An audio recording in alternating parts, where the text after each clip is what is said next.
Hey YouTube, it's Sean, Griffin RC Planes. I've got my old favorite here, Extra 300. This is the 3.5 version. I've taken 3 whole planes and some extra pieces and made me a new one.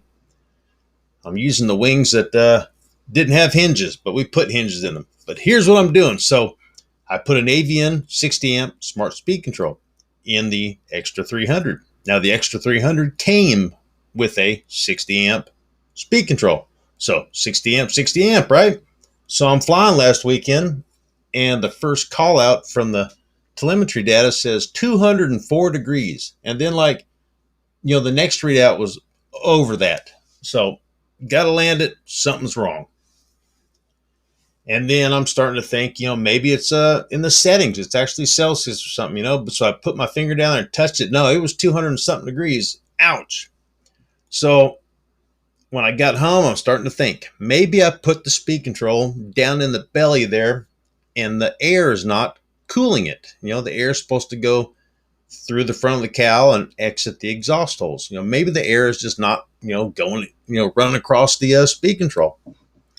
So here I am. I'm going to take things apart. I'm going to reposition the speed control in there. I'm going to move these wires out of the way. And then I started thinking, maybe there's something wrong with my motor, because I had that mishap a week before. Maybe I jarred the motor and it's kind of stuck, or, just something. So let's investigate what's going on. And I think that half the hobby is fiddling, working on the planes. So, I enjoy taking the motor apart and the wires and so on. But, good old Sean fashion, we're gonna take the motor apart. We're gonna take it apart. We're gonna end up putting bearings in it, and then I've got another Extra 300 motor. We're gonna compare the two of them, and then we're gonna find a difference. And I'm gonna say, "Oh, I found my problem," and then it turned out to not be my problem. But I had a good time up here playing with my toys, and then we'll put it back together. And I got the following video after this one where we're going to really test the airflow. The airflow from the propeller and from flying, the speed, it goes in the front and out the back, and that's how it cools the electronics. And we're going to really test that out.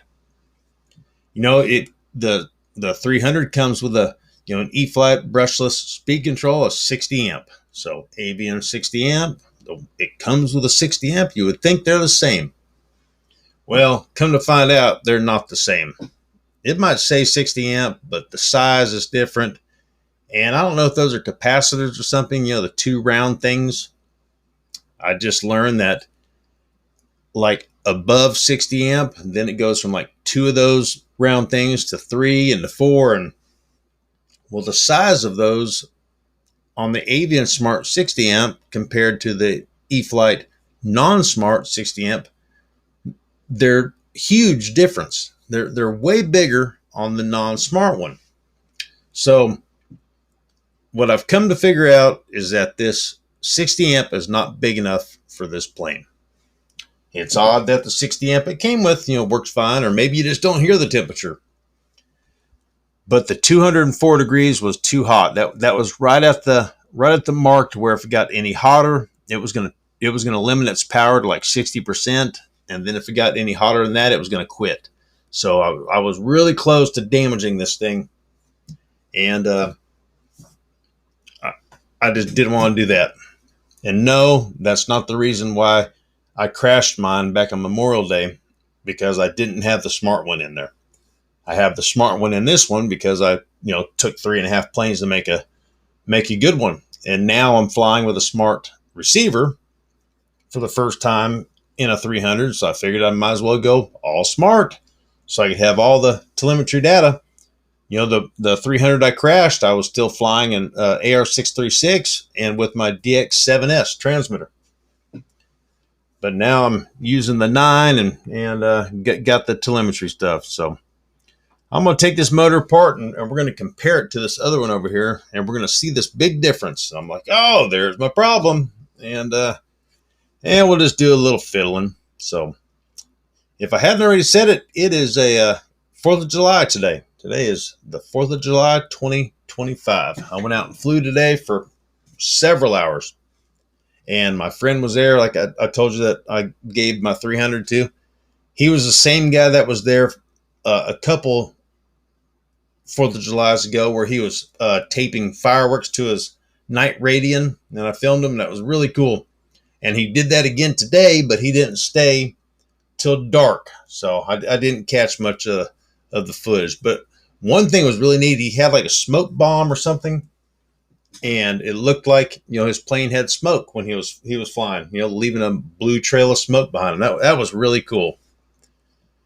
That was really neat. And then towards the end, when I was packing up, a lot of people pulled in with their cars and they were shooting off fireworks, and so I got to see a little fireworks show while I was packing up my stuff. I'm going to try to go fly again one more time this weekend. Right now it's Friday night and got Saturday and Sunday off, so I'll try to get out and do it again. I took the GoPro out today and got some footage, so be on the lookout for that. And then I guess we can just watch the old ADHD Sean work right here, huh?